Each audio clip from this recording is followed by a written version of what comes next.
to another electrifying episode of the High Voltage Live Show. I'm your host, Willie Snyder from NEC Question, coming to you live from the Mile High City in Denver, Colorado. Joined by my awesome co-host, Mr. K. James Stallcup, over there in Longhorn Country. Give him an old hook of horns from the Mile High City, and give James a little bit of comfort. He had a bad week with his Dallas teams. The Longhorns lost, and now Cowboys lost, but they look good, man. I mean, they really fought hard against the Eagles, and they looked pretty good. I was pretty impressed.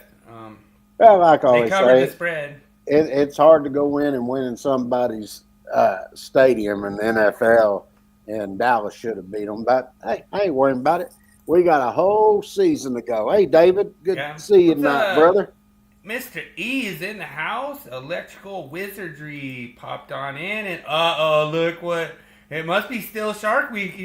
You thought you dodged Shark Week, but guess not. I'm ready. Not. It's easy quiz tonight. I've had the Sharks attacking me all day yesterday and today because.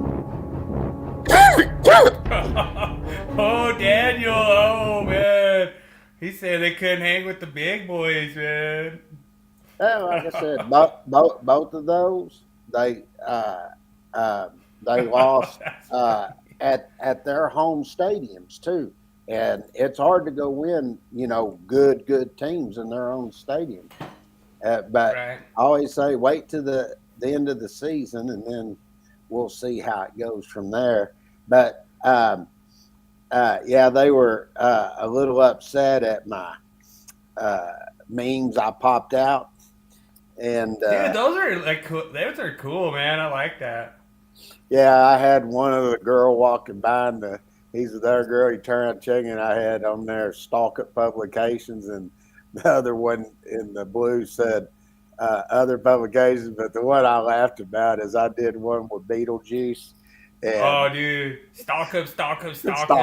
It's showtime. Yeah. That's funny, man. Yeah, I'm sure that triggered. I'm sure some eyeballs were popping out on that one. Some veins were popping out of their head on that one. Well, when I did it, I showed it to Dad because he likes when Beetlejuice come out. He goes, "That's actually funny as hell." He goes, "What made you come up with that?" So, I don't know. I just come up with all these little things. I told him I was reading a thing that popped across one of my feeds, and they go in and it's about advertising and getting recognition, getting seen, piquing somebody's interest. And they said one of the biggest things today that a lot of companies are going towards is doing memes. Because everybody sees a cool meme, they'll look at it, and then they're like, well, what's this got to do with this, So I've got two others that will be coming out here pretty soon that I've already done that are really cool, too. I know that you learned it from me, so, I know it's my skills that you're just, tapping into, but, I'm a meme lord, so that's cool. I'll pass it along to you, I don't mind. Well, it was funny. One guy, I was trying to really put it, he goes, what a stupid, corny ad. And I was like, come on, man. I said, have a sense of humor. And I went over and I looked, it's probably one of the ECD boys because it's sort of a newer profile. But on his profile, guess what the picture is? Hang 10. He's got hang 10 on there, and he's bitching about mine. That just goes to show you the way these guys act. Yeah. It's like I've always said, do as I do, or do as I say, not as I do. So one thing I want to do, I want to kick off the show right away with a clip. Okay. So this, we're remembering 9/11, 24th anniversary. And I found a pretty rare interview. I just want you guys to check it out. It's pretty short. You've had an impact on the skyline of New York. What is it like as you see it now? It's like a whole different skyline. It's like a whole different city and world. I cannot believe the site of Lower Manhattan without the World Trade Center, and therefore we have to rebuild, not necessarily in that form, but we have to rebuild at least as good and maybe better. Just finally, can you tell me emotionally, as you walked around, we've heard some of the stories from the firemen. They're so exhausted, and mentally and physically. What was it like for you personally to go in and see all of what you saw? Well, it was amazing to see it. It was a very depressing scene, but I'll tell you what, you really could take heart. These firemen and policemen and the construction workers equally, the courage they have is unbelievable. I mean, they're working, digging out and lifting up steel, and above them you have 55-story buildings that are very possibly going to be pouring down on them any minute, and they're working like nothing's wrong. I mean, they're amazing. So that was actually 24 years ago. Yeah. So it's hard to believe. That was just really cool to kind of see that side of the composure from Trump, 24 years ago. And like I say, I just kind of wanted to remember, like we just still never forget that day. And like I say, it was pretty crazy. It was a pretty crazy day. Like I'm sitting there working with some of my apprentices that weren't even born, or like we're like 2 years old and stuff. And so it's pretty crazy. It brings me back to kind of, how we've actually, a lot of things have improved in our world, as far as, just taking on this war on terror, 24 years on the war on terror. And I think we're doing pretty good. I think we're taking it to them, Well, that was back when the media and all of them, yes, and I agree on that with Charlie Kirk. I'm pissed about that. I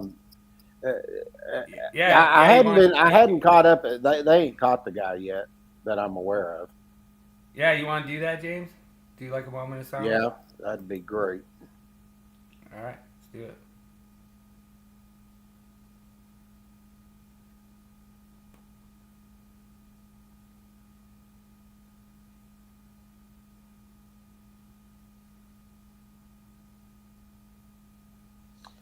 Yeah, the only thing I'll say, I really, thoughts and prayers go out to Charlie Kirk's family. I think he's been married, 4 years, maybe 5, and had a young daughter and a young son, and now you got 2 kids are not going to have their father now just because of some freaking maniac. I'm just sickening by all of this. I'm just. Amen, David. Amen. That's right. But even like said, that's back 9/11 when Trump was there. That's back when the liberal media and all of them, they all loved him. He was a godsend to them and all of this, and he was great. He got all these awards and everything. As soon as he runs for president, then all of a sudden he becomes a racist and everything. Oh, yeah. I've gotten to where I just don't listen to the media anymore. I think they're all a bunch of liars. And I sort of, I was watching this thing one day, and I was trying to remember the guy's name. He's a black professor. Anyway, he did this video thing. He had all these black people in there who were calling him racist and all this, Trump racist and all that. And he started going through showing all the things he had done, all the awards he had got from the NAACP, and the people there were calling him a liar. And he goes, "No, it's right here. Here's the articles and stuff." And they go, "Well, why are they saying he's this, and this?" He goes, "Well, that's because he's not falling in line with what they want him to do." And that is a fact. And you can go watch it. But anyway, it was funny because it was showing how he was changing people's minds by showing how he once used to be viewed. But as soon as he ran for president, all of a sudden he's all these, he's a Nazi, he's a racist, he's everything, So anyway, I just want to say sorry to Rising Rhino rocking the old Broncos jersey, taking down the Colts this weekend. So Rising Rhino is a big Colts fan. And so I had to rock the Broncos jersey because we're coming, we're bringing it, we're taking down the Colts. But y'all gonna have a good team. Y'all gonna get your ass whooped by Dallas. Yeah. I think the jury's still out on that. Like, I guarantee a vein just popped out of Daniel's head right now. But I was watching something that was on ESPN, and one of the guys they were talking, he said, I'm telling you right now, he said, there were 3 catches that CD dropped. He goes, if he catches those 3, he said, today we would be sitting here, and he said Dak Prescott would have had the highest rating of any quarterback for the first game of the season. Dude, I was like, what? really? I didn't realize it, but he said, yeah. He said if he caught those, he said that would have happened. I was like, and he said, guess who has the highest ranking of quarterback wide receiver combo going back like 3 years? Because you got Burrow, Dak and Chase, CD. Yeah. It's going to be a fun season. I think the Cowboys are going to be tough because I think CD and Pickens and just those 2 as receivers, I think he's going to have an incredible year this year. If I'd have been in a draft thing, I would have been picking up Dak this year. I'm telling you. Yeah. I think he's going to be all-pro this year. So I was in a keeper league, and I don't know if you know how the keepers work, but basically, so like I was thinking about keeping Dak, but I would have lost a 4th round. And the thing that's rough about that, because it's whatever round he was drafted in last year. And so then I had Jacoby Myers, which I lose at 11th round. And I'm like, I'm taking Jacoby Myers, lose the 11th round. Like, I'm not going to lose a 4th round because, like, you get way better players in the 4th round than Dak. You know, Dax was going, like, I think 7th or 8th round, you know? Mm-hmm. So, like, if all of a sudden I somehow trade and I get Dak next season, then I could keep him and I lose an 8th round, that'd be worth it. Yeah. You know? So that's just the way keepers work, you know? And David says, major disrespect for the spirit and faith from the Philly player to Dak. Oh, yeah. Oh, David's right. Yeah. So I guess what happened, there was like the spit heard around the world, I guess. But I guess what happened was Dak like walked by their bench and like spit on the ground. And then I guess the Philly defensive player came out and then just spit right on Dak's jersey and got ejected like right in the first of the game. And so I don't know if you saw that, KJ. I saw what happened. He was what happened was the Phillies defensive lineman, he came towards the Dallas huddle. He shouldn't even have crossed that line in the first place. And Dak saw him coming and walked through the offensive line there. And as he was coming up, he spit on the ground. And then they said something, and then the lineman spit on him, the defensive lineman. That's what happened. I saw the whole thing, and they were talking about it, and they just said that was uncalled for. So, but anyway, I mean, the referee sat there, and he sees him spit right on. I mean, you know. That was pretty dumb, like right in his, like, he was standing right there. So, tonight we have a really fun thing. We have a video that was put out by Mr. Ryan Jackson, and King James is going to kind of dissect it. There's a lot of really kind of interesting things that he says in here, and I'm kind of interested to see what your take is on it, James. So you know the rules. Anytime you want me to stop, I can stop, and we'll start out. I think it's only about maybe like 6 minutes. Okay. So we'll go. Oh, fired up.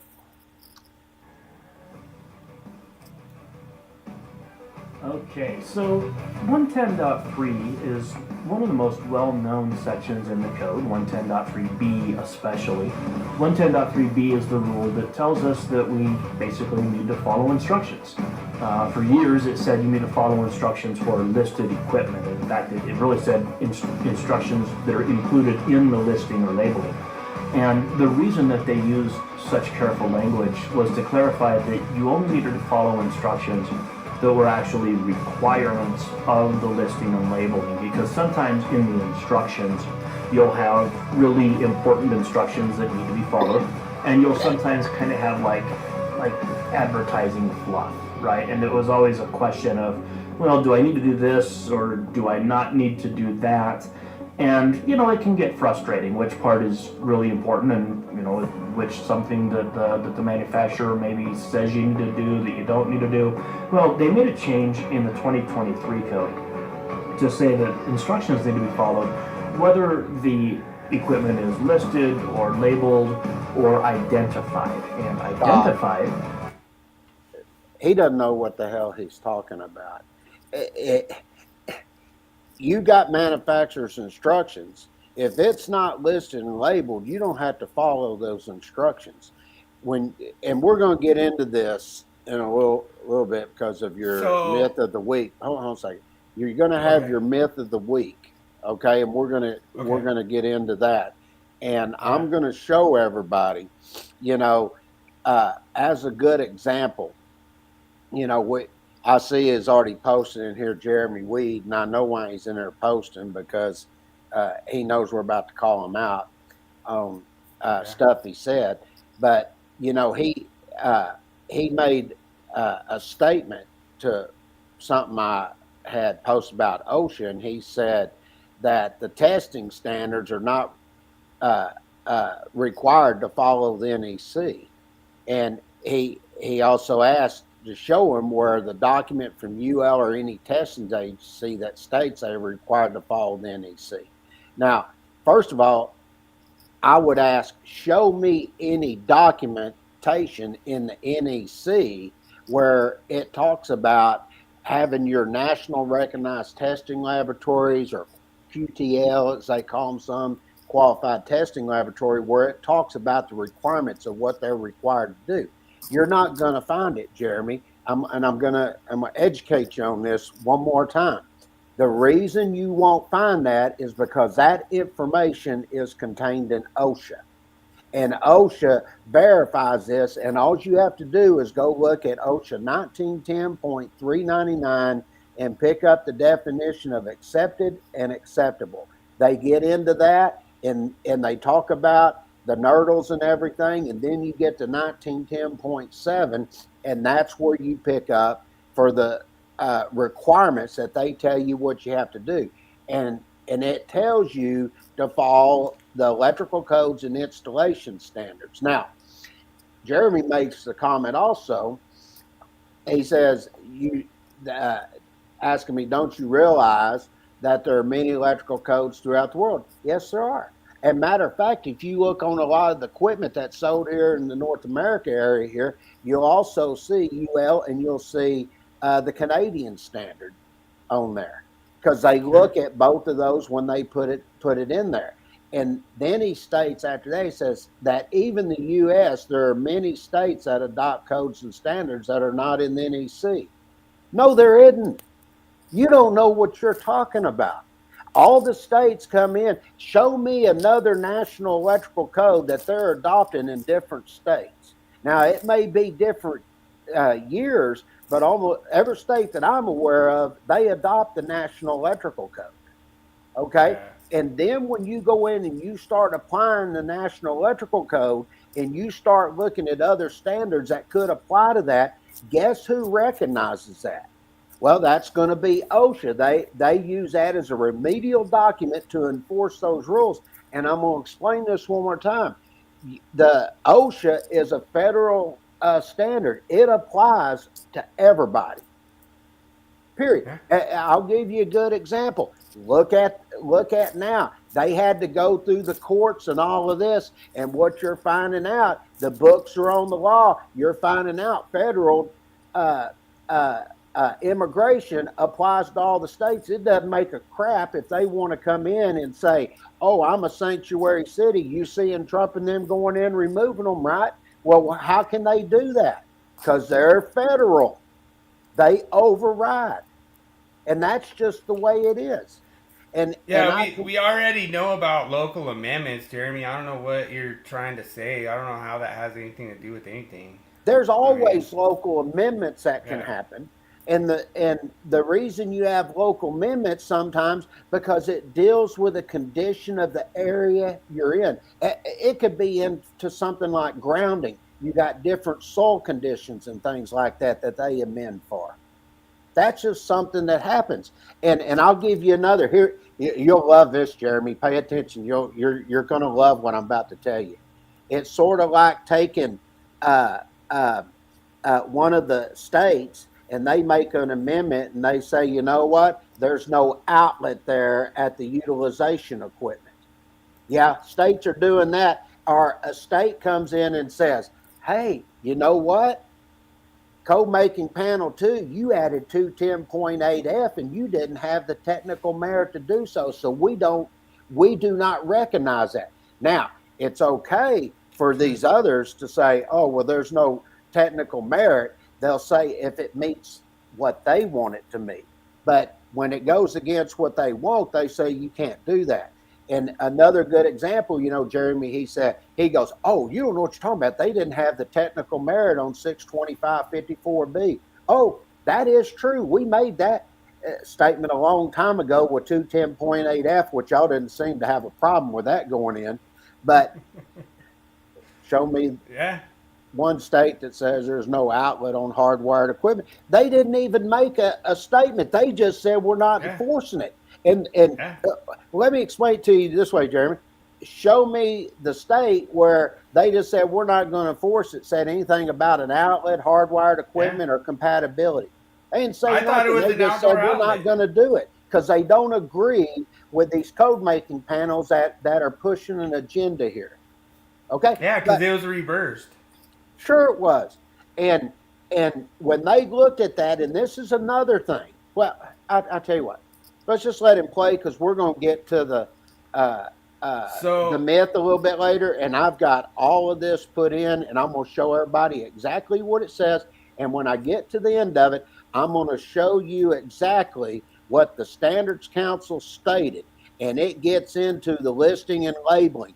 And what you're going to see is a lot of people, you know, Jeremy and all his buddies over there at ECD, you know, when they transcribed our podcast to go before the Standards Council, they said, oh, God, they're just laughing at y'all. Oh, well, that's funny because the ones that transcribed it and put it in there were the EVSE manufacturers, and they agreed with exactly what we were saying. And when the Standards Council made their decision, guess what? It's what we said.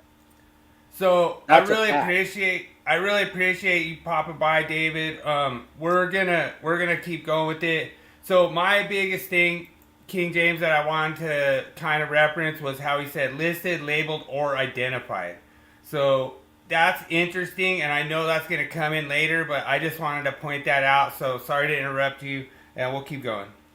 Means that the product is just determined to be suitable for a specific application. Now, who determines that it's suitable for that application? Is it a testing laboratory? Is it the manufacturer? Is it the authority having jurisdiction? The code's kind of silent on that. So what I'm going to say is now in 2020... He just explained what I just said. The code's silent on it. You see there, Jeremy, you're learning something. Take this back to your classroom and teach your apprentices correctly on applying listing and labeling. He just told you the code's silent on it. Well, if the code is silent on it, Jeremy, who do they use to do that? It's a federal regulation by OSHA that tells you what is considered an ERTL. In the discussion, just like I've been trying to tell you. This is what gets me fired up and upset with these guys. They go in and they try to twist everything to make it meet what they wanted to say instead of looking at all the standards and applying them in correlation with each other. And that's something you have to do. And I've done so many lawsuits. We've done listing and labeling lawsuits. And I'm telling you, if somebody didn't follow the listing and labeling, the manufacturer washes their hands of it. And then it becomes who asked to do that. And I'm just telling you, when you go to court, this is what's going to happen. Okay, go ahead. I just wanted to point that out, what he just said. No, 100%, and I think they want the code to be silent on it because it gives that interpretation to the AHJ and that free in 2026 code. You need to follow instructions, right?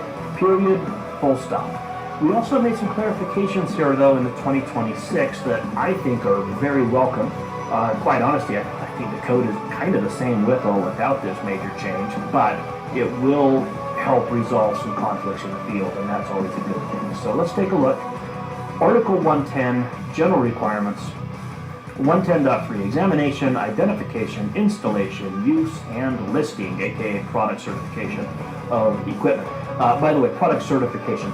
A lot of the testing laboratories are getting away from the word listed, because listed means that your name is on a list, right? And back in the day, back in my time, there was a literal list, right? UL and these companies would actually put your name in a list and say, okay, this is a list of equipment that's suitable for, specific applications. He has no freaking clue what he's talking about. Ryan Jackson, you need to do some research in the way that you're looking. The listing and labeling has nothing to do with equipment. The listing and labeling is the listing and labeling of the testing agencies, the NERDLs that are doing the testing. And then, and I can prove this. If you go look at UL, go look at our illustrated code change book, 2026 come out. We're the only ones that do this. You'll see we have a table up top and it says UL and it has the standards in it. Okay? Those are standards that they use. And it's based on, those standards are based on what? Equipment. It's not equipment that's put in a listing for each one of those standards. It's the UL is a testing agency. And you look at ETL and all Good Use and Strauss and these others, they use the UL standards, and they're the ones that have the identifying label that is for that listing and labeling. It's not the equipment. He literally has no clue what he's talking about. I just can't believe he just said that. Wow. Okay, go ahead. Well, I don't know that there's an actual literal list anymore, other than an online database. So listing. Yeah, there is no list for all those pieces of equipment. They go in and they follow the standards that are by UL. He just made a false statement of something he has no clue what he's talking about. I've dealt with these testing agencies and equipment that was getting listed and labeled. They've hired us as experts, especially when it gets into the hazardous location, and they were developing a product for that. And it was all done by the NEC, and it was done. I'm going to prove this, Jeremy, so you learn something here. We looked at the NEC, and we looked at NFPA 497. We also looked at NFPA 79, which deals with industrial equipment, which you probably don't know that either. So you had to deal with that. And then guess what else we looked at? OSHA. Okay, so you had the UL standards, and then we also had the National Electrical Code. All those standards were looked at, and we made the determination based on this, and also other data that they kept through the oil and gas industry in order to design this piece of equipment, because they were designing it for a whole bunch of pump stations, and they wanted to put it in. And I think the proof is. See, this is what I'm talking about. I think the proof is that he's speaking directly correct information that you don't understand. That's the proof enough to me. This is what he does. Proof, documentation. Jeremy, I don't keep all that documentation that we went and did this work. We did that probably, about 18 years ago, 15, something like that. I don't keep all the documentation of everything we've done for everybody. We keep stuff for up to 5 years, and then we flush it. We don't need it anymore. And, right. If anybody was here that was in the oil and gas industry, it works for Exxon Mobil, British Petroleum, Arco, Shell, Chevron, all them. And I'm going to have to see if I can find the guy. I might be retired now. We did all the inspection reports for the Alaskan pipeline at all the pump stations. And that's why I know what we had to do and all the standards and everything we had to look at in order to design the equipment they wanted at those pump stations. We got it approved. And you'll love this, Jeremy. You want to know who approved it? And you can look this up. I guess I'm guessing at this too, huh? It was called ACOSH. Okay, you know who ACOSH is? That's the Alaska OSHA body that we got it approved, and they looked at everything we did to provide that listing and labeling, and that's the way it was designed to go in. And then we come back here into the United States. Well, of course, last part of this, but I'm talking about here in Texas, California, all the areas here where we had pipeline within here. And they took exactly what we did at those pump stations on the pipeline, and they used it here in the inner portion of the United States, and they used the inspection procedure that we wrote for them. But how would I know all that? I'm telling you all the bodies and everything, how it did, everything was done, but yet he says, I want proof. I hadn't seen anybody come on any podcast that's done that type of work and be as specific as I am, telling you the process and what went into it in order to get it approved properly. I mean, you know what it reminds me of, James? What's that? It's like that whole thing when it's like, you think that you're gonna go wrestle a pig in mud, and then all of a sudden you realize the pig likes it. Yeah. All right, so let's keep moving. A product means that your name is written on a list. Is that really what they're doing? No. What they're doing is they're certifying the product, right? They're putting their stamp of approval, UL or Intertech or whomever. They're putting their stamp of approval saying, look, this product is built in accordance with recognized product safety standards. And we're confirming. Looky there. It's built with recognized product standards. Okay? Yeah. Now, who has the recognized product standards that they're doing that? UL. There you go.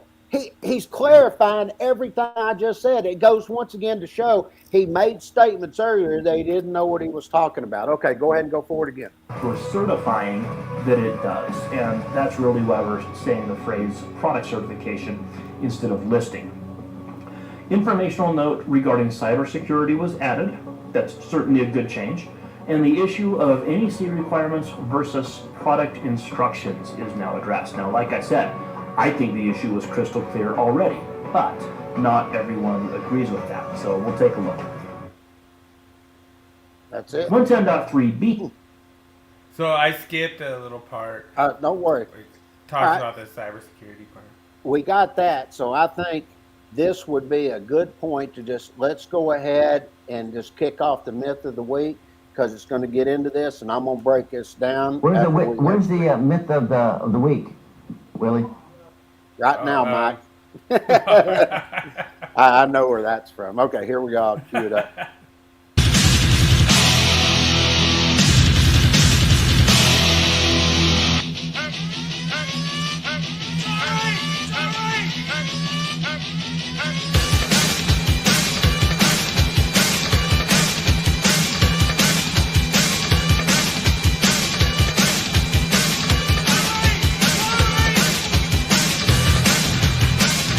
It's time for Myth of the Week. Okay, can I just put something up here? He says, yeah, but the NFPA doesn't dictate the product standards, you idiot. I never said that. I never said that. This is exactly, everybody watching so this the podcast, NFPA doesn't override UL. That's it, simple. Well, they want to pick and choose what they want to do. But this goes to show right here how ECD, those ECD boys, electrical comedy department, they take something and they try to twist it into what you said. I never said that the NFPA, NFPA 79 that I was talking about dictated what went in the product standard. I never said that. I said it was used in conjunction with the UL standard, OSHA, the National Electrical Code, and NFPA 79, and then and since it was a third-party certification, we also used UL 508, and we also used UL 508A. True, and David has a good point there.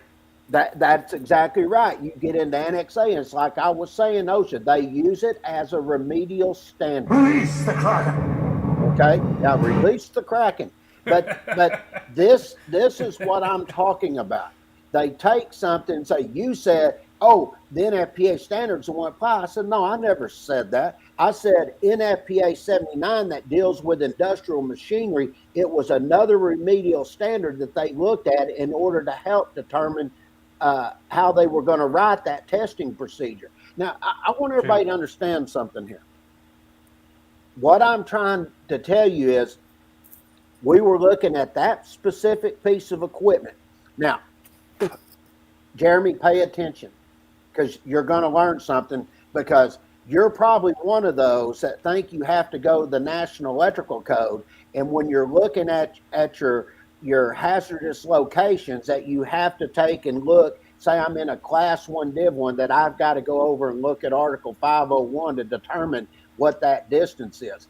No, that isn't correct. And once again, the reason I know this is because I'm actually on the EECA committee, which deals with electrical equipment and chemical atmospheres, that deals with Article, or should I say, NFPA, and you deal with 496 that deals with your purge and pressurize. 497 deals with your gas and vapors, and 499 deals with your dusts and stuff, and fibers and flames. So when we looked at this, just to give an idea so everybody understands, I'm not saying that the NFPA designs equipment. I'm saying we go in and we look at, depending on the piece of equipment, we look at the UL standard that we're going to use there. We would also, in this case, since we were looking in a area where we had gas and vapors and stuff, we were looking at NFPA 497, and since it was industrial equipment, we also looked at NFPA 79, okay, which deals with industrial machinery. There you go, David. Mm-hmm. Boom. And then guess what else they looked at, Jeremy? They also looked at what? National Electrical Code, which we're going to get into in just a little bit. But when you look at that, you're going to see in a little bit, when you get over to OSHA 1910.7C2, they're going to tell you, look at your electrical codes and your installation standards. Okay? Right. So you look at all of these to make a determination. And then from there, guess what else we did? We had to look, because it was a third-party certification. It wasn't something that was done at the factory. We also had to set it up where it went into a UL 508 and a 508 shop, because it was a third-party certification, and we had to put a field installed applied label on the piece of equipment. We did it for all of them. And see, now everybody watching this podcast, you see me showing you all these different ways, that all the different standards you had to use, and his comment to me was that you cannot use the NFPA standard to design by. And I never said that's only I use. This is what we deal with, and this is why I say to people, when you look at the guys over at the ECD boys, there's a reason I call them the mob, because this is exactly what they do. They put a false pretense out there of what somebody said, and then they call you names and everything, and then they'll send 4 or 5 guys over and just attack you constantly and call you every name they can think of. And when you try to explain it to them, they don't care what you have to say. And then they try to take everything you say and twist it around to what the actual meaning is. Okay? Yeah. So the biggest thing that I want to bring up on this is that all those NFPA documents are supporting documents for that listing and labeling. So they all go hand in hand. So you can't just sit there and say that the code overrides this, or the NFPA standard of 499 overrides anything. They all go hand in hand. Nothing overrides anything. They all work in conjunction. And so the myth of the week this week I thought was pretty interesting. This is a manufacturer instructions for a Tesla that's telling you not to put it on GFCI protection. Well, now in 2026, that I went through all the work that I did for all you guys out there, I submitted public input number 1644, and what I did was I did a little bit of trickery on the code making panel to act like I was going with them, and I was trying to put something in that they wanted. And so they passed it and everything. Well, the Standards Council was like, no, you can't pass that. And I was like, yeah, I know you can't. But it was really awesome because they went and transcribed the podcast saying that I submitted as a joke, and I did because I knew that eventually somebody would come up, like the big boys would come in the room and realize that the code-making panel did not substantiate any kind of reason that they needed to protect this outlet, which to me is so stupid. Like, what are you protecting? Like 3 inches of wire, 3 inches of conductor. I mean, it's just ridiculous. So this manufacturer instructions does not need to be changed. The Tesla does not have to scramble and go change anything like what they were saying. Like, oh, we played clips on previous podcasts that the manufacturers are going to have to scramble to get this chain. No, they don't have to do anything because the Standards Council upheld the appeal and said it's ridiculous that the code-making panel did not substantiate any kind of change that would require additional GFCI protection from the manufacturer. The manufacturer, it's GFPE, it's not actually GFCI. But that GFPE was determined to be suitable for this equipment. Now, what we get into, which I thought was hilarious, is I'm like, okay, so you guys are over here saying in 210.8F that there's no outlet installed, that there's just always an outlet there, that any hardwired equipment is just an outlet. There's always an outlet there.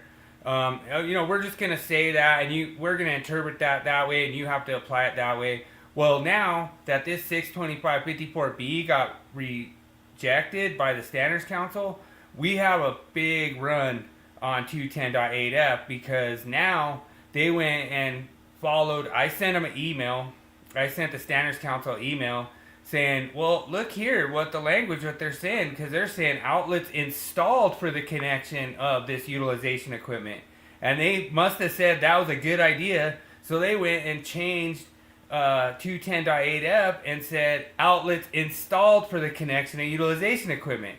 So I was like, oh wow. So they actually kind of screwed themselves by, going and trying to push this 625.54b through, because now the Standards Council ruled against them and said, no, we're not putting this in because the outlet has to be installed. And when is the outlet installed? Only when there's receptacles. So this actually complies everything with 625, and so now 625.54 has no A, no B. It's just 625 in the 2026, and it's 625.54. But it's really cool, because David says he heard a UL engineer from Tesla present false interpretation there. Yeah, and that's crazy, I don't know, the thing that's crazy to me was that me and David, I really appreciate David joining me that night, but King James was pretending to be sick to watch another Cowboys game like he did last week.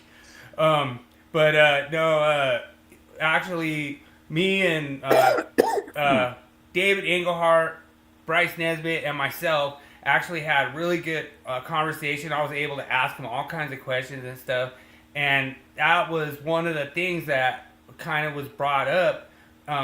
And what happened, David, Bryce actually kind of filled me in from the actual meeting from the Standards Council, was that I believe it was Schneider or one of the people from the Breaker Cartel actually stood up and said that Tesla had exposed flexible cords that were subject to physical damage.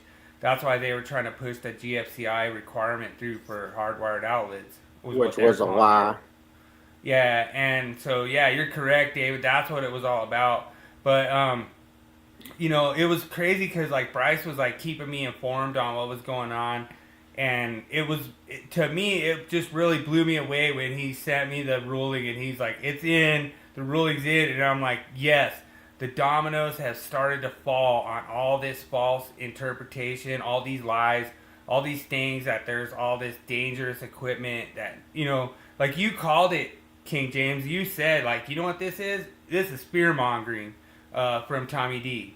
Like, what if a car hits it? What if this happens? What if a weed eater comes? What if they have ninjas come in with throwing axes? I mean, it's fear mongering. Like, it's never happened.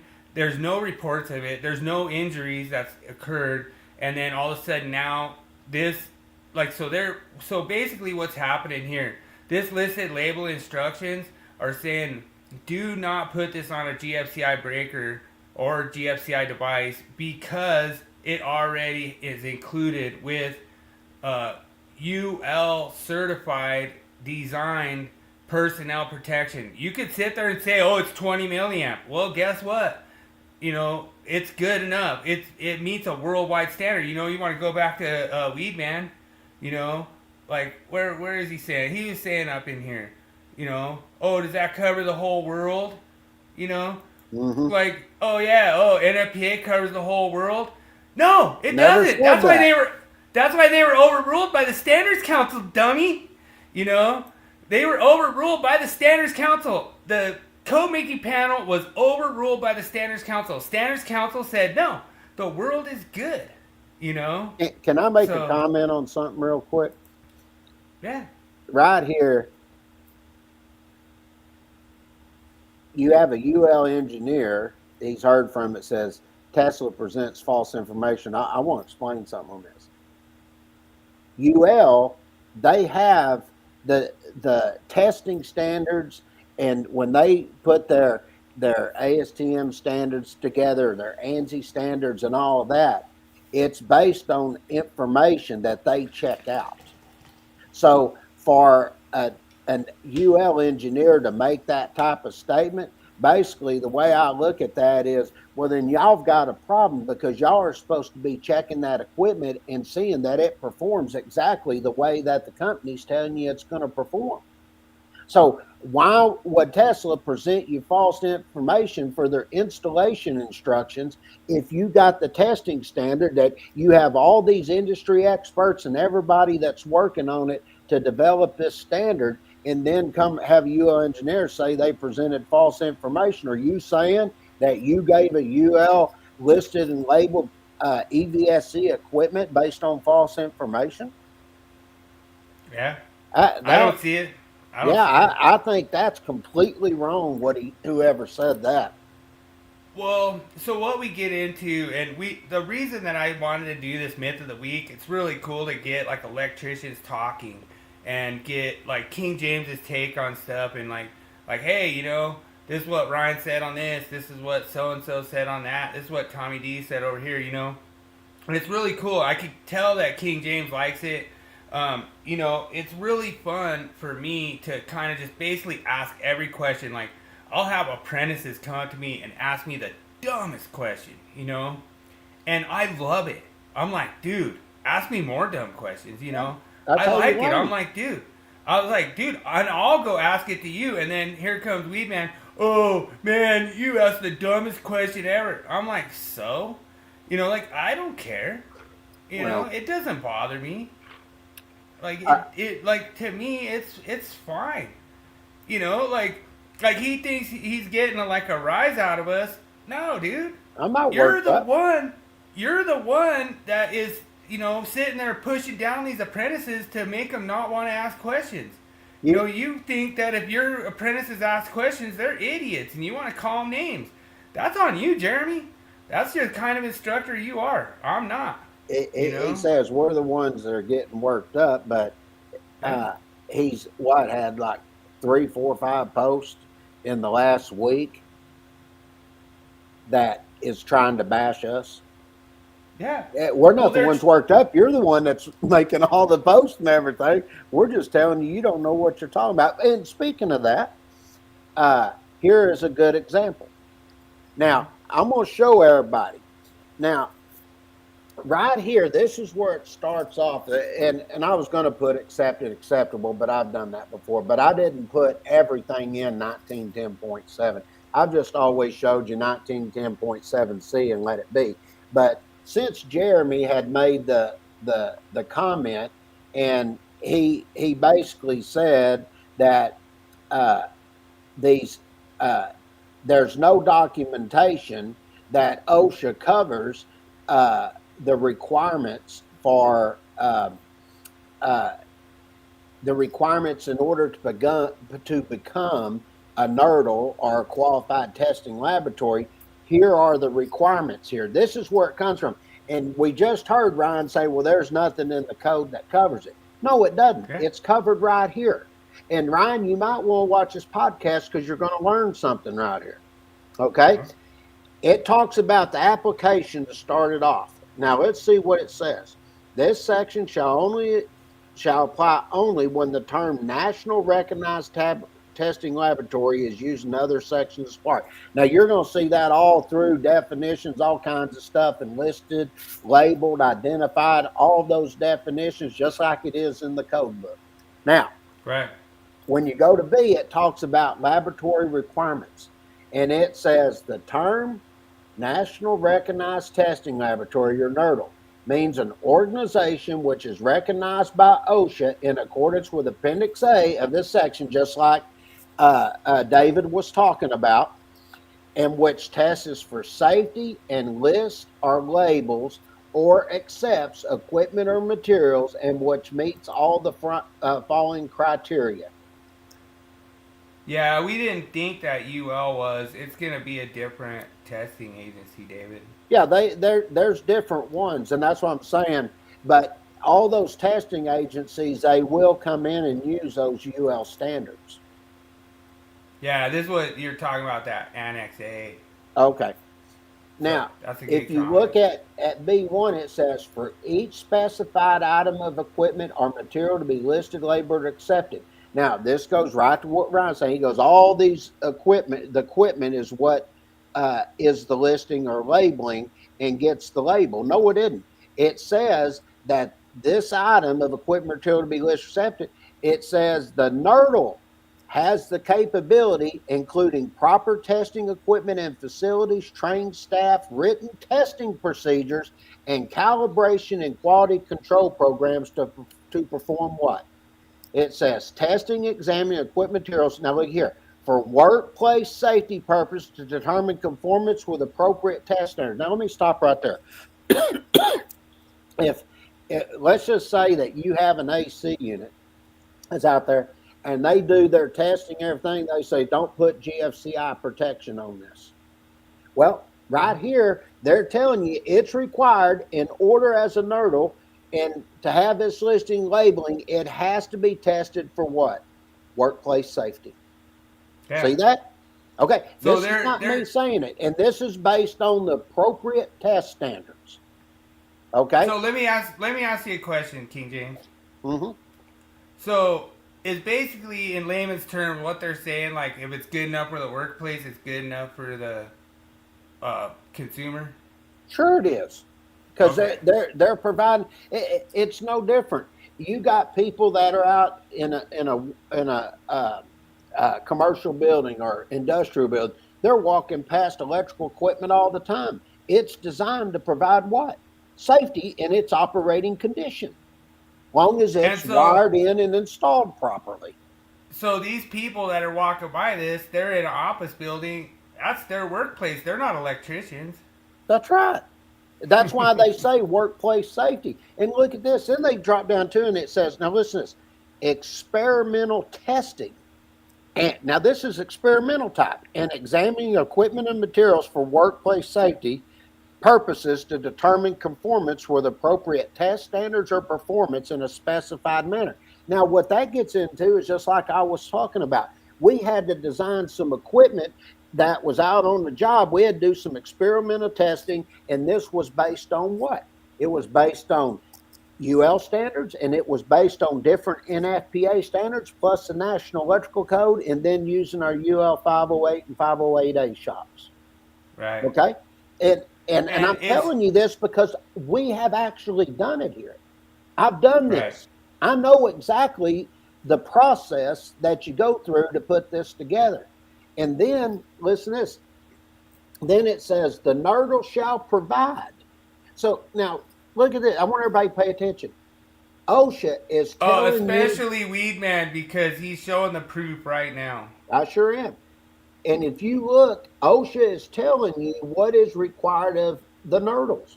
And it says the NERDL shall provide, now look here, to the extent needed for the particular equipment or materials that are listed, labeled, or accepted, the following controls or services. So what are they required to do here? They got to implement control procedures for identifying the listed and labeled equipment and materials. They also have inspects the runs of production of such items at factories for product evaluation services. Now listen to this, to assure conformance with what? The test standards. We're going to get into that here in just a minute. Okay. Then it says, now listen, conducts field inspections to monitor and to assure the proper use of its identifying marks or labels on the products. So they still require field inspections, everything, just to make sure this equipment's doing what it says it'll do. And if they find something that isn't working, guess what? They make adjustments to that testing standard. That's the way it works. I've been involved in that process a little bit myself, where they were like, all right, we need you to kind of like check out this equipment, like when it shows up, because, you know, kind of like Jeremy was saying, oh man, it's not freaking about worldwide thing. So we had like some equipment that was coming from like different countries, and they were like, all right, we're gonna have you be the eyes on this to see if it's gonna work, you know. Mm-hmm. And I'm sitting there looking at it, and I'm like, wow, same exact contactor we use in the U.S. Well, you're gonna like this, because this is this B4 is going to tie in what you're talking about, because it says in B3, the NERDL, now listen, is completely independent of employer, subject to the tested equipment requirements and of any manufacturers or vendors of equipment or materials that are being tested for these purposes. And it says the NERDL maintains effective procedures for what?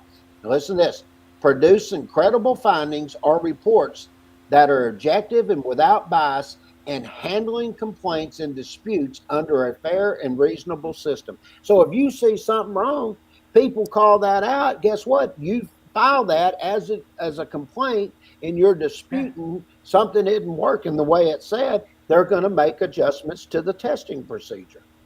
Yeah. Okay, now, once you get through that, then you get into C, and everybody has seen this before. Now, this is where you get into the test standards. And if you look, Ryan made the point that the National Electrical Code or none of the NFPA standards get in and tell you exactly how you go in and deal with this listing and label. He told you that. He knows that. Right. But he didn't tell you who did. And I'll tell you why he didn't, because he didn't want you seeing this here. And everything I'm showing you here, OSHA is a federal standard that controls this. Now, if you look at 910.7C, it talks about test standards.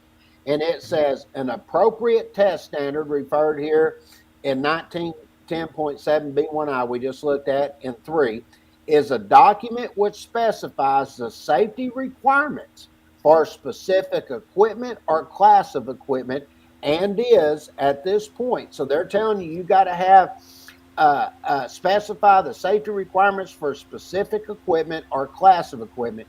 And it says in C1, it's recognized in the United States as a safety standard providing an adequate level of safety. So that goes back to what we looked at, where they were talking about that you had your workplace safety. So OSHA governs lists and prior some NERDLs are limited to what they can list. How to know? Yeah, they are limited. And that's why you have so many. Some specialize in certain things, and that's why they're limited. And they get these approvals through OSHA. They have to submit, and that's what we were talking about at the first of this when we started breaking it down. Now, this is the next part, C2. And C2 and C3 to me are the most important parts of all this.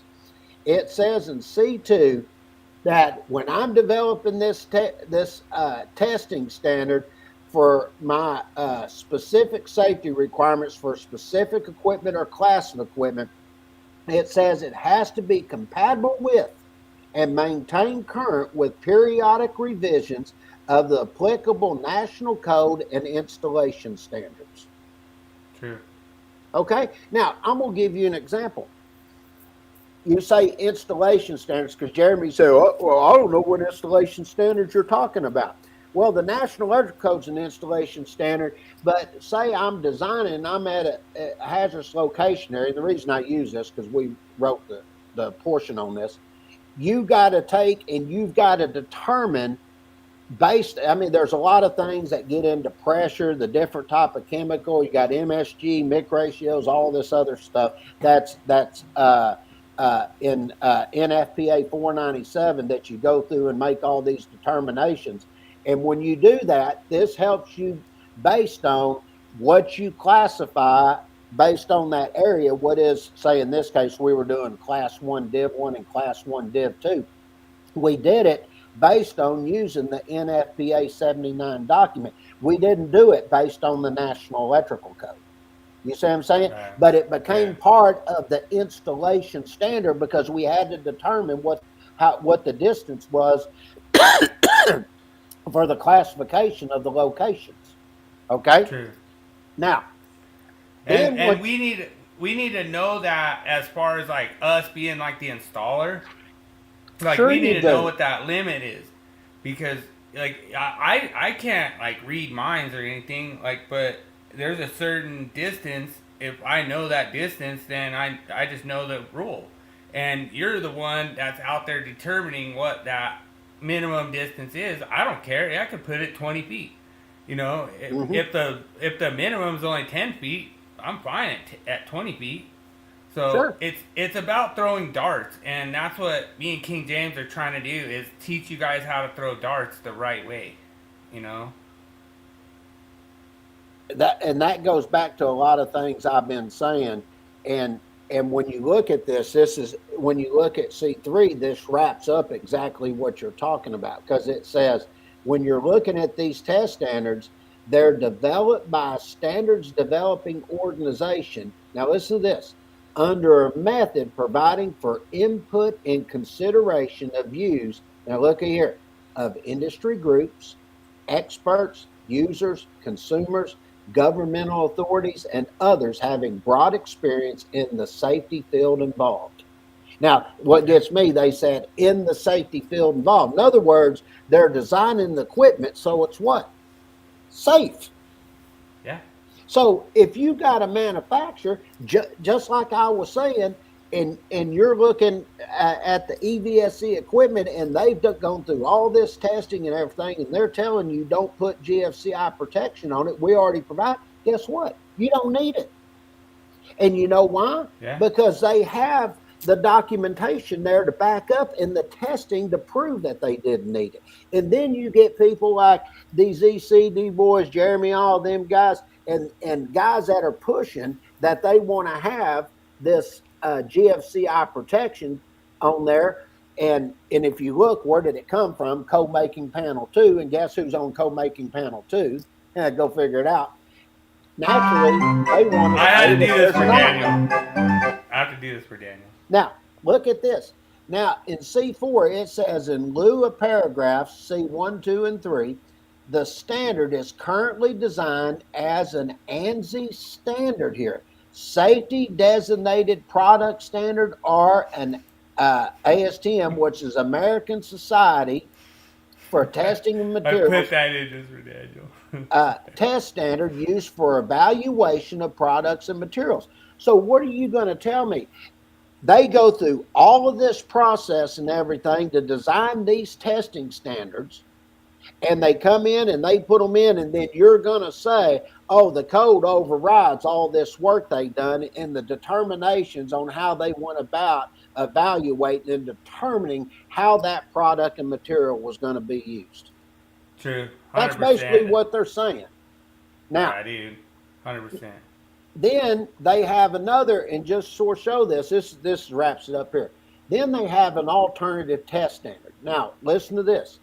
If a testing laboratory desires to use a test standard other than the one allowed under paragraph C of this section, then the assistant secretary label shall evaluate the proposed standard to determine that if it provides an adequate level of safety before its use. Now, I want everybody to listen.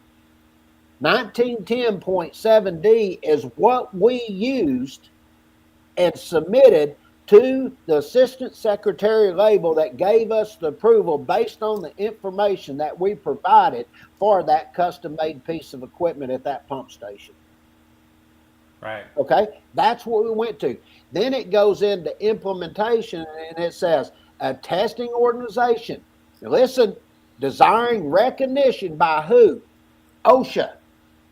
They're telling you, in order to get this listing and labeling everything, you have to have a testing organization that's recognized by OSHA as a NERDL, and they shall request that OSHA evaluate its testing and control programs against the requirements in this section for any equipment or material it may specify. The recognition procedure shall be conducted in accordance with Appendix A to this section, which ties into all these other standards that they recognize, which is exactly what I've been saying. Yeah, and David, dude, that was a good comment too. David said it too earlier. That's right. So good comment, David. You know, I can tell you, I've been dealing with OSHA a long time, and matter of fact, I was on the 70 committee, and see, you can look this up too, Jeremy. Joe Pipkin was on that committee, and Joe Pipkin is the one that come up to us that was over OSHA, and he's the one, when we wrote our OSHA book, it was at the request of Joe Pipkin at OSHA, and he was over OSHA. And nice. He was on that committee, and that's why we wrote the OSHA book, and then it eventually transpired and went into 70E. And if you go back and you look at that when it first started, and you mainly what we looked at when you had the 70E document, basically it sort of just mirrored OSHA 1910-302 through 308 in subpart S. The reason I know all these standards because we wrote the publication that they wanted us to do. And when you went in and look at that, it dealt with employee workplace safety, and it was safety requirements that were in the National Electrical Code. That's all it really was. And then after we did that, Joe Pipkin asked Dad and I to write the book for the high voltage and telecommunications. And if you go in and look at that book, you're going to see in there we have OSHA's point of view on it. That was actually given to us by OSHA, Joe Pipkin himself, and asked us to put that in that publication on how they view that. Nice. So, you know, that's you awesome. get Jeremy and all these coming in here, show me proof, you know, and we don't keep all them documents and everything. Well, we did those, but that was because we were asked to do it. And then if you come in and look, this is where they came in, and this is where we got into 62554B right here. And this was submitted to the Standards Council that we're looking at here. Okay. Right. So I just put all three of them in here, and I'll read it. It's probably going to be a little hard to see, but what they get into here is talking about the CAMs that were submitted. And basically what happened here is you had Tesla and what's the other one? ChargePoint. ChargePoint was in there.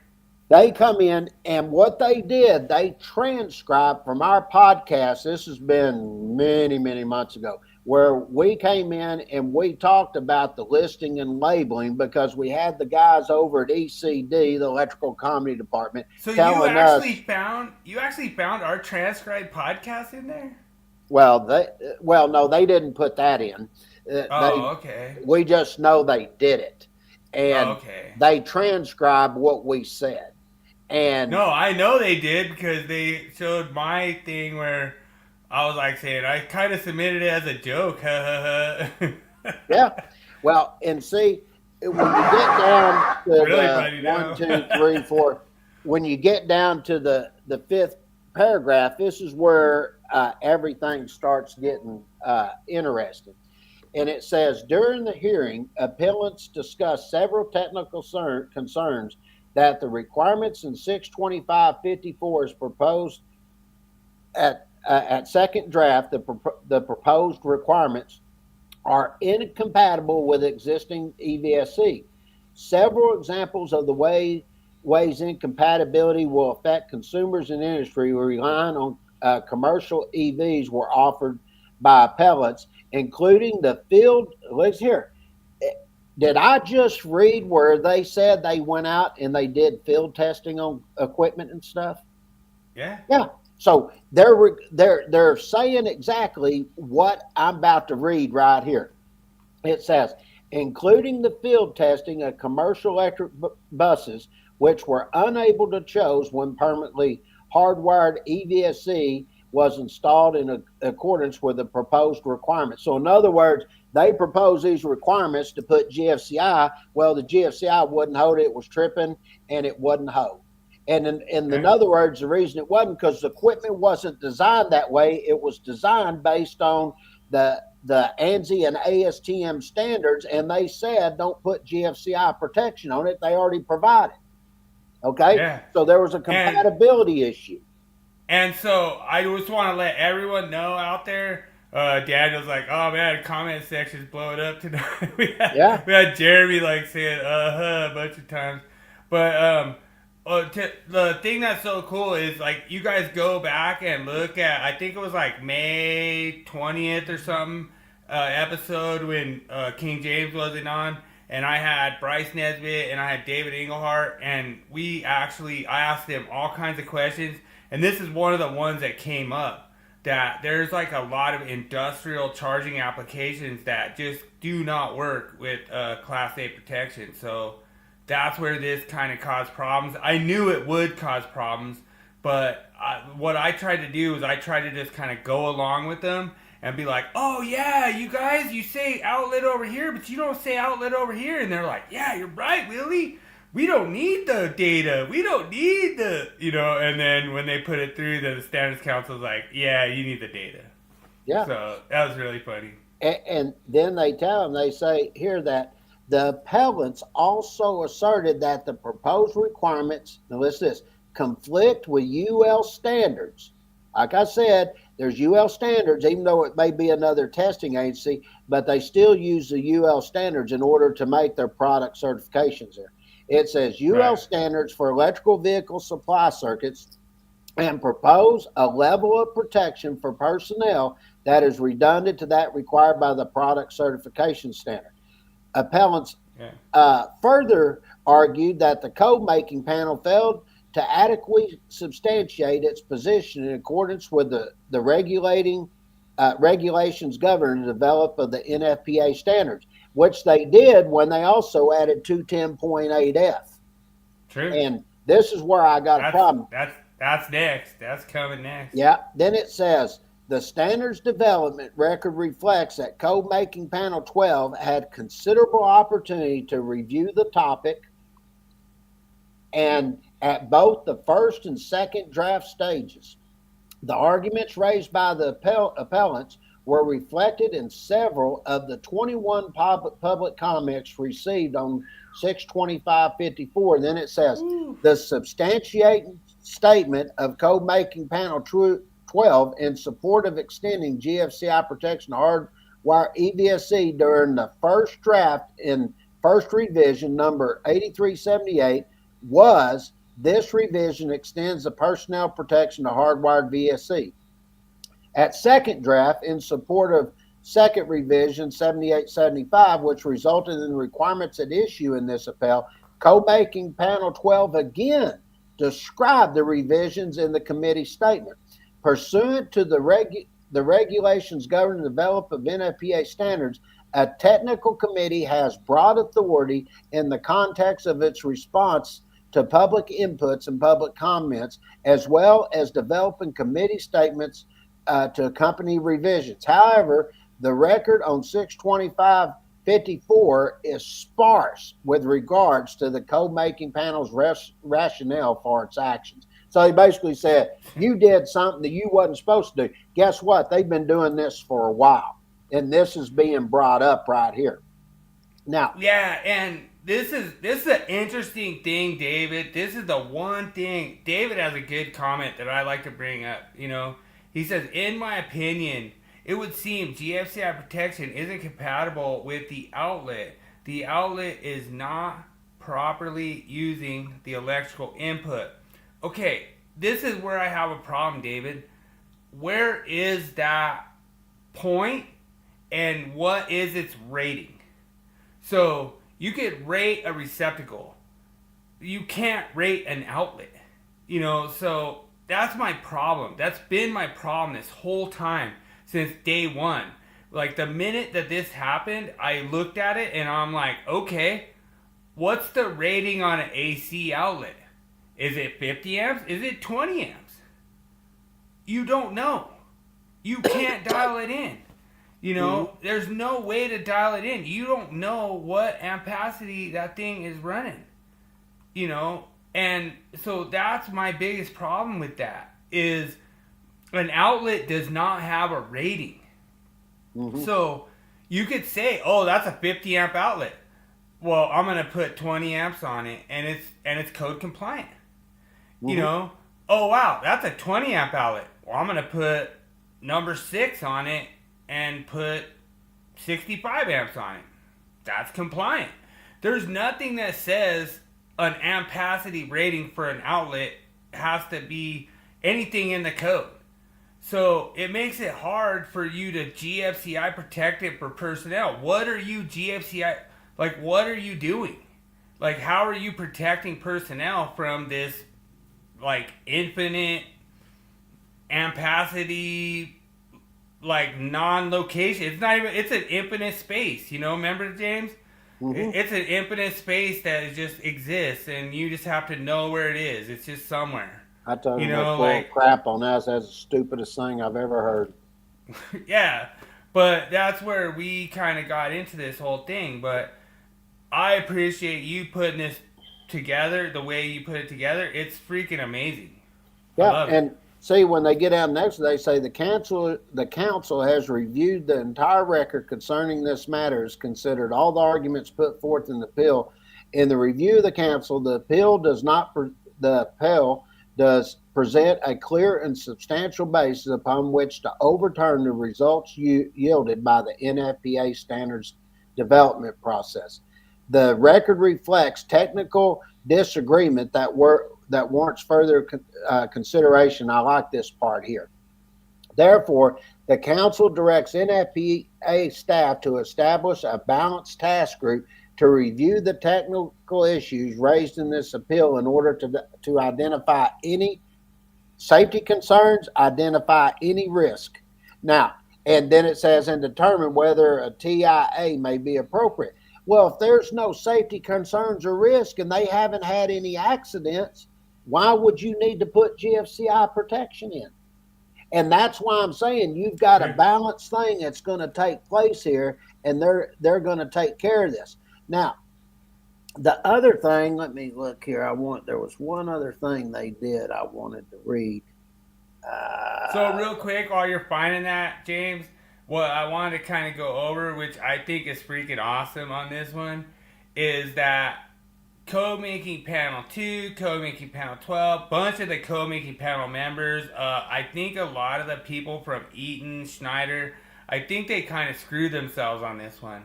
Because what they did was they went and they kind of jumped the shark like Fonzie did, They just were so over the moon on trying to push this through that they had to push other language through in other references. And that's what they did. I loved it. I loved it. When I saw it, I was like, yes, they had to go push this language through to everything, because what they basically did was they took 625.54b, they copied and pasted 210.8, and they put it in there. And they said, this is going to be for outlets. And the code making panel, or the Standards Council saw that, and they're like, yeah, you guys have a good point. You want to copy and paste 210.8 and just bring it over to 625. we don't have to do that. We just need to delete all this stuff over 625 and then just put it back over in 210.8. The problem is that now they say the outlet is installed because of me, because of my public input. Mm-hmm. And I loved it. When I saw it, I was like, yes! I was like, that's what I wanted. That's exactly what I wanted the whole time. You know, because it's so sweet. Because now 210.8F says outlets installed for the connection of utilization equipment. If you don't install an outlet, it's a boat anchor. That's right. And the other thing I like that they did here, I wanted to reread this again. It says the appellants also asserted, I want everybody to listen to exactly what this says. Appellants also asserted that the proposed requirements conflict with what? UL standards for electrical vehicle supply circuits and propose a level of protection for personnel that is redundant to that what is required by what? The product certification standard. 100%. So, and they went with this and they said they came in and they proved they had the documentation showing that all the testing and everything had been done. And who does the code making panel think they are that they can come in and require something that's already been tested and looked at? So I agree with David on this. He, in his opinion, the AC unit and the EV charger is the outlet. I agree with you, David. I 100% agree with you. The problem is I didn't agree with you when 210.8F was put in, and I don't think the AC unit is the outlet. Like, I don't think an AC unit is an outdoor outlet. Like, when you look at it, 100% AC unit. So now what we have, and I'm agreeing with you, David. I'm 100% agreeing with you. Now what's happening is when we have a hardwired EV charger, that's not an outlet now. The car is the outlet, like per the Standards Council. So the Standards Council ruled on this, and now they're agreeing with me. The Standards Council agrees with me that that hardwired connection to that EV charger is not the outlet. The outlet is where you plug it into the car, because that's the utilization equipment. So I'm going along with 100% of the definitions that's been brought to me by the NFPA, everything. And now the car is the utilization equipment. The cord that plugs it in is your outlet. And the hardwired connection to the EVSE is nothing. It's just a termination. Just like me and King James have been saying this whole time.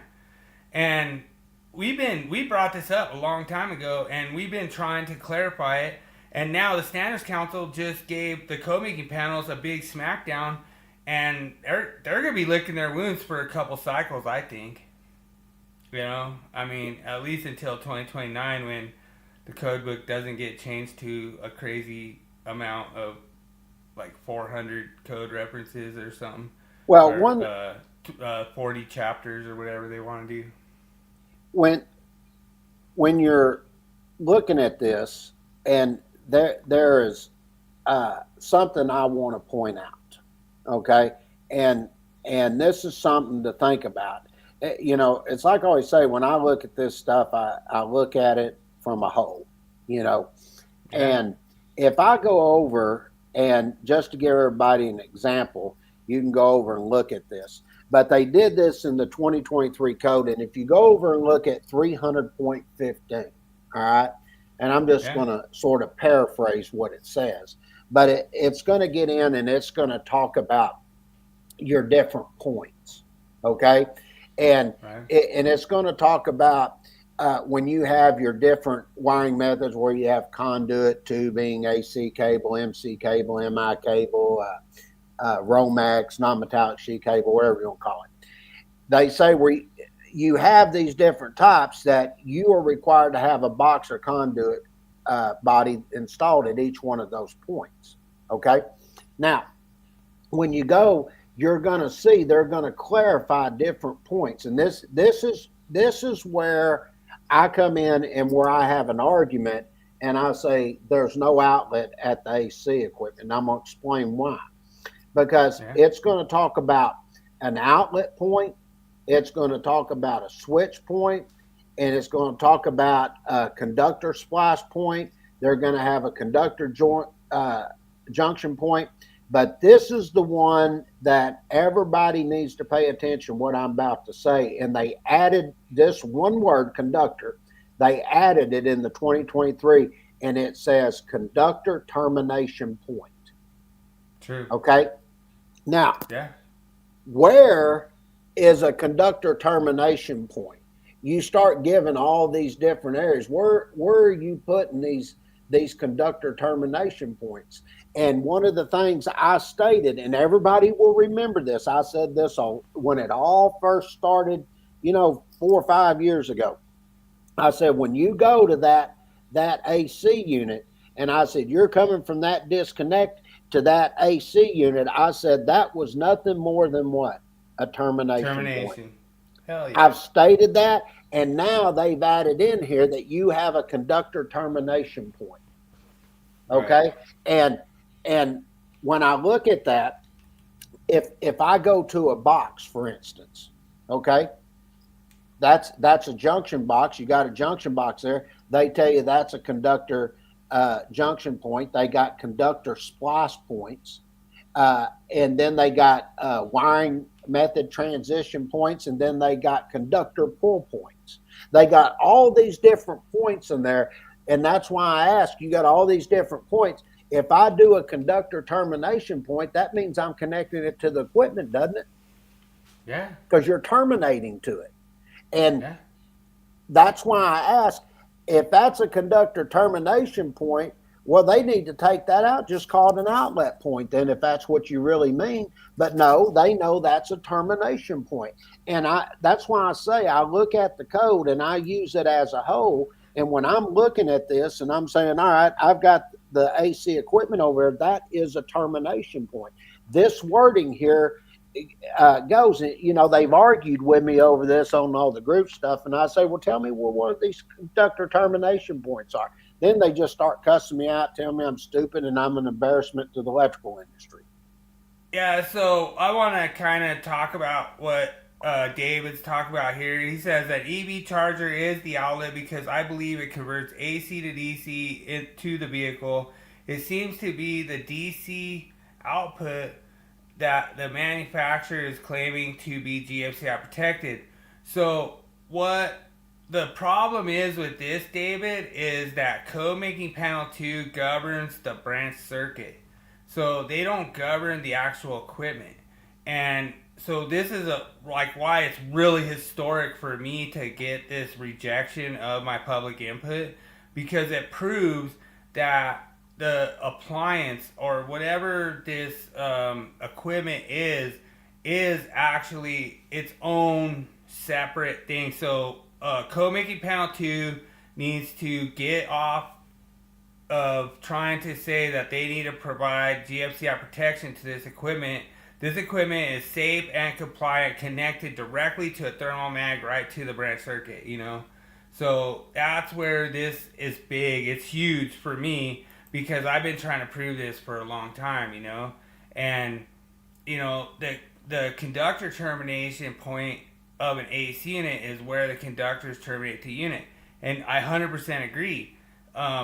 You can call that an outlet in the after fact if you want, but in the way that you go look, David, you'll love this. You will love this. So the way that the code is worded for 2026, if an inspector came up to me and said, hey, this AC unit needs to be GFCI protected, I'd be like, I didn't install an outlet. Can I make a comment on this real quick? Yeah, 100%. Okay. Now, and I want everybody to listen to what I'm saying here. And I'm going to tell you what the new wording says. We just wrote the code change book, and I know what it says, and I went through all this. If you go look at 210.8D, it's going to have a new heading there. It says branch circuit supplying specific appliances. And basically what it's going to say, and y'all need to go look at this, and you'll see what I'm telling you is right. It says, GFCI protection shall be provided for the branch circuit or outlet supplying the appliances identified in 422.5. Now, the old one, they had your automotive vacuum machines, drinking water, coolers, and you had your bottle fill stations and high pressure washing machines. You had your tire inflation machines, vending machines, sump pumps, electric ranges, wall mounted ovens, clothes dryers, ovens, counter mounted cooking units, and dishwashers. So you have all them items. Those have all been struck through now, and you're going to go look at 422.5. But let me stop right there on this and before I go over it, because I want you to understand what it says. GFCI protection shall be provided for the branch, circuit, or outlet. Why are they saying branch, circuit, or outlet? I thought there was already an outlet to the hardwired equipment anyway. Why do you need to protect the branch circuit? You protect the outlet anyway, right? Yeah, like that makes no sense to me whatsoever. And you knew I submitted a public input on that, right? Oh yeah, I know. And I said, why don't you just delete one of them? You know, like, why does it say branch, circuit, or outlet? Why don't you just say outlet? Because it's always an outlet there anyway. And the code making panel, they deleted, they rejected my comment, and they said that, no, it would add to confusion. Okay, cool, confusion. Let's break that down. Because it says GFCI directions shall be provided for the branch, circuit, or outlet supplying the appliance. Well, yeah. Wait a minute. You're telling me an outlet has to supply the appliance? But you're going to pick and choose and say, oh, well, if you say the outlet supplying the appliance, are you saying if I went to an AC unit, for instance, you tell me the outlet supplying itself? Yeah, 100%. See, this is what I get into. And then when you go and look at it, they refer you over to 422.5. Now, when you go over there and look at that, the only things that are listed over there now that are required to have GFCI protection, and this is required by the appliance manufacturers, automotive vacuum machines, they still got the drinking water coolers and bottle fill stations, and then they still got the high pressure washing machines, and then they got your tire inflation machines, vending machines, sump pumps, and dishwashers. So basically what they ended up doing, they got rid of all this other stuff dealing with electric ranges, wall-mounted ovens, cooking-mounted units, and microwave ovens and clothes dryers. See, they got rid of all that. Okay?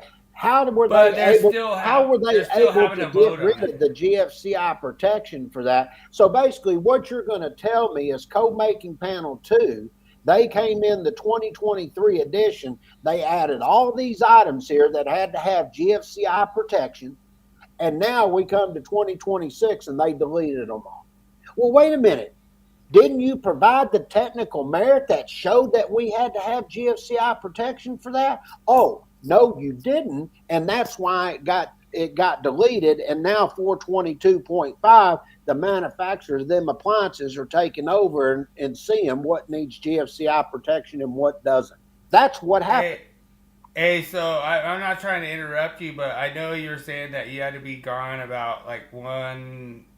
Oh yeah. Like, do we got some time? Do we got a little time? Can we roll through real quick? Yeah, we can do the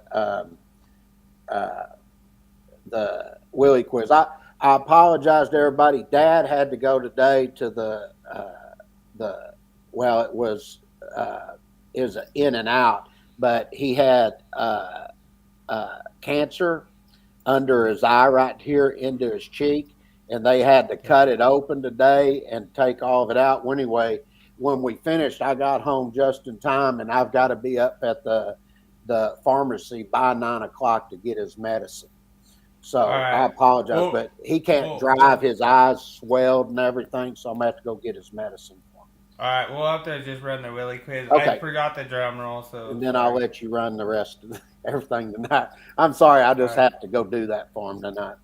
All right, here we go, Willie Quiz.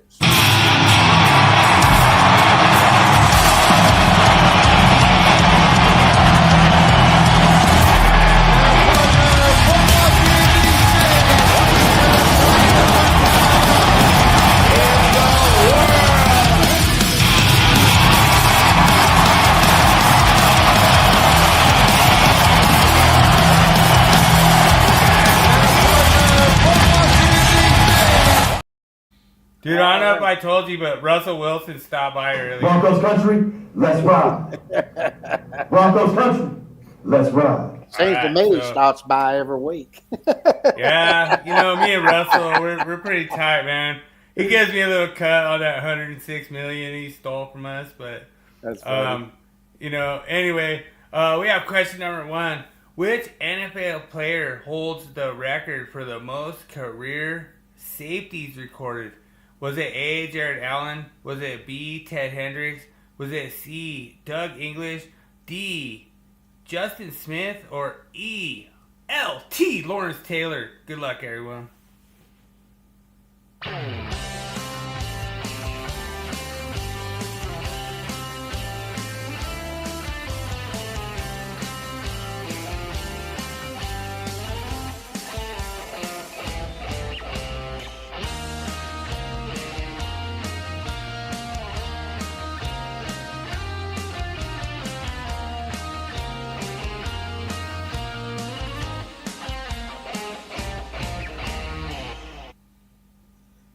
Oh, my mind automatically went to Jared Allen or Doug English. I think those are two, and I'm not sure which one has the most. I think it's Doug English. I think I remember.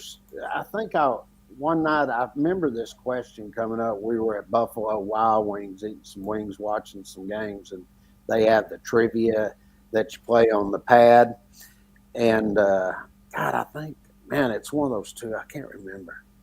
I'll go with Doug English. I think it was Doug English, if I remember right. I got it wrong when I was at Buffalo Wild Wings. I think it was Doug English. Yeah, I did. Because I think I said Jared Allen.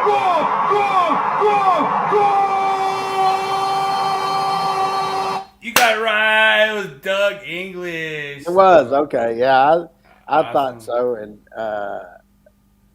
Dude, it was like crazy. It was like 4 in a season or something. did Yeah, Daniel got it right. oh, he already answered? Okay, I didn't know he answered. Yeah, Okay. no, you copied him. I know you copied him. All right, so what unusual record does Jim Hardy of the Chicago Cardinals hold from a game in 1950? Most fumbles lost in a single game, most interceptions thrown in a single game, most punts blocked in a single game, most missed field goals in a single game, or E, most incomplete passes in a game. Good luck, everyone.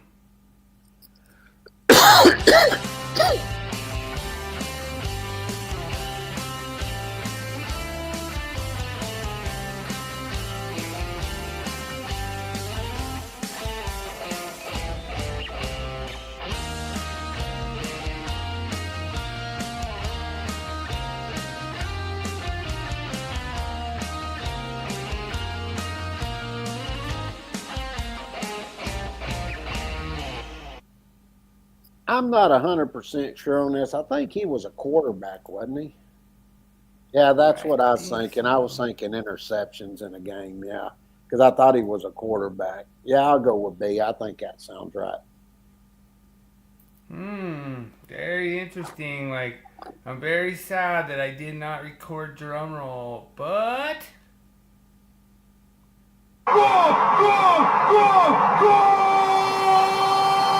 you are correct. I think he threw like 7 or 8 or 9 interceptions. It was a lot. Like, when I saw it, I was like, oh, dang it. I was like, that's a lot. So, Well, I was going with that or most incomplete passes. I was like, yeah. I was like, I think he was a quarterback, if I'm not mistaken. Okay. Yeah. Which NFL team once recorded the fewest total yards in a game and still managed to win? Was it A, the Cleveland Browns? Was it B, the Seattle Seahawks? Was it C, the New England Patriots? Was it D, the Denver Broncos? Or E, the Green Bay Packers? Good luck, everyone.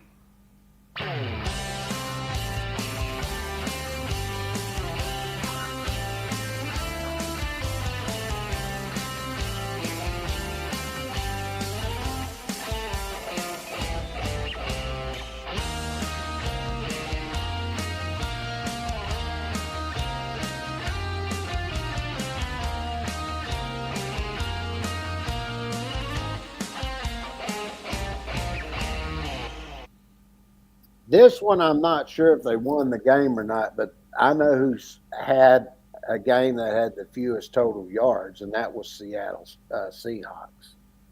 And that's what I'm going to go with. I don't know if they won the game or not, but I do know they had the fewest total yards in a game. That I do know. So I'm going to go with B. Interesting. All right. Well, it looks like Daniel's gonna copy you with B. Or is he going E? He changed E? Okay. Oh, he's going E. Oh, I clicked on the wrong thing. Oh, he's going Green Bay Packers. Well, we'll find out. We have the drum roll.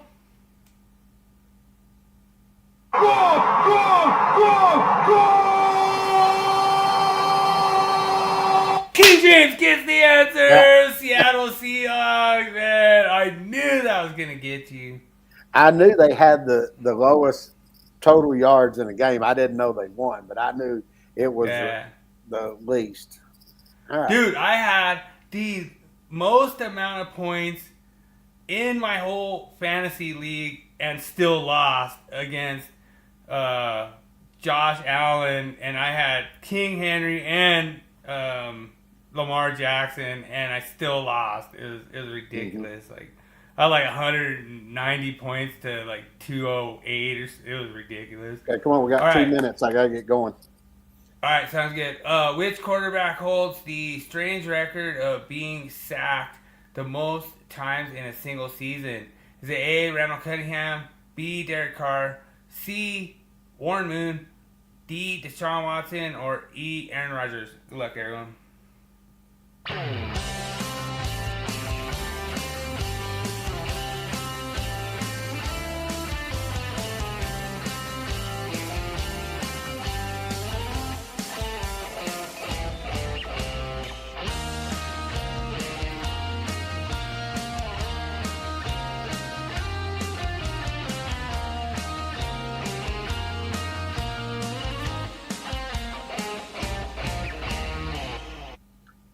Well, as I thought about this, Randall Cunningham, Deshaun Watson, and Warren Moon, they were all mobile. Carr was stiff, and so was Rodgers. So I guess it's one of those two. So I'll go with Carr, I guess. That sounds good. All right, looks like you and Daniel are copying each other. All right, so far we are 4-0 for you guys. Let's go to 5, and we'll get you out of here, bro. All right. Yep. Which kicker once set the record for the longest missed field goal attempt in NFL history, an officially recorded try? Sebastian Janikowski. You're going A? I'm going A.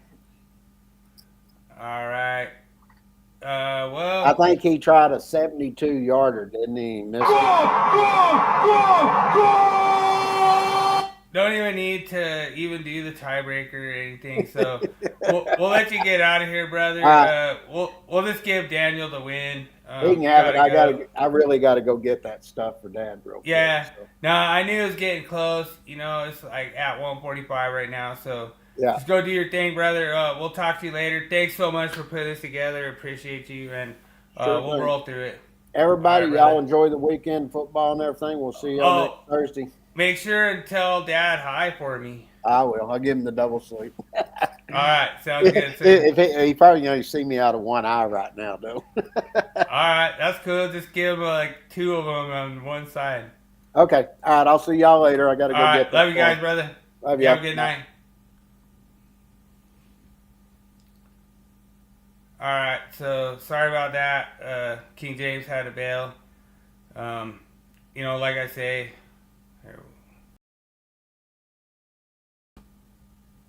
Look at this. What am I doing here? What's going on?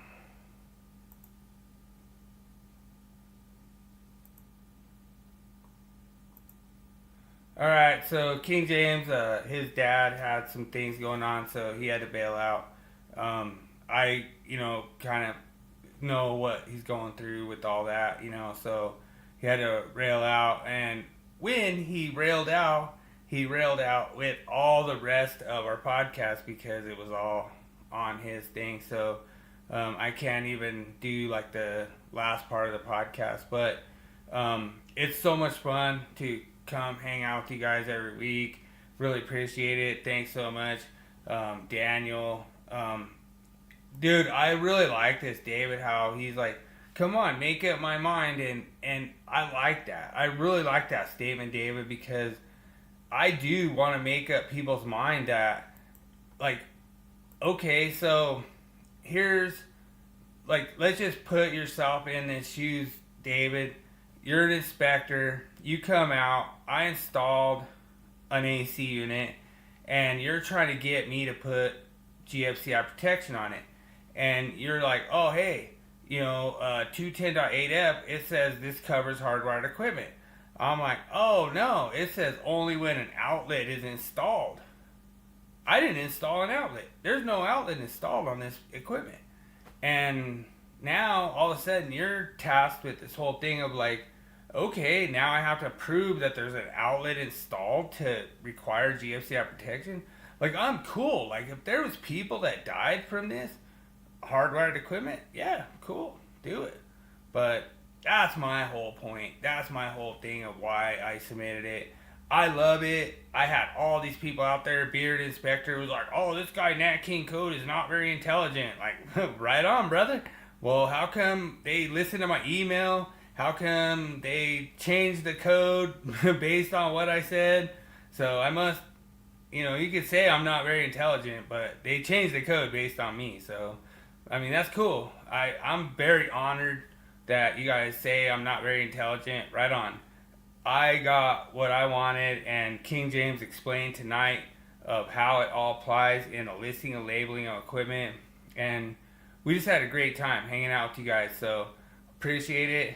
Like I say, prayers go out for King James and James Sr. Hopefully his little cancer thing's all right. He's made it sound like it was no big deal, but that's the way the stall cups are. They're just like, yeah, it's just a scratch. So, you know what? As always, remember, make every day an easy day. Catch you guys next week. You guys have a good night.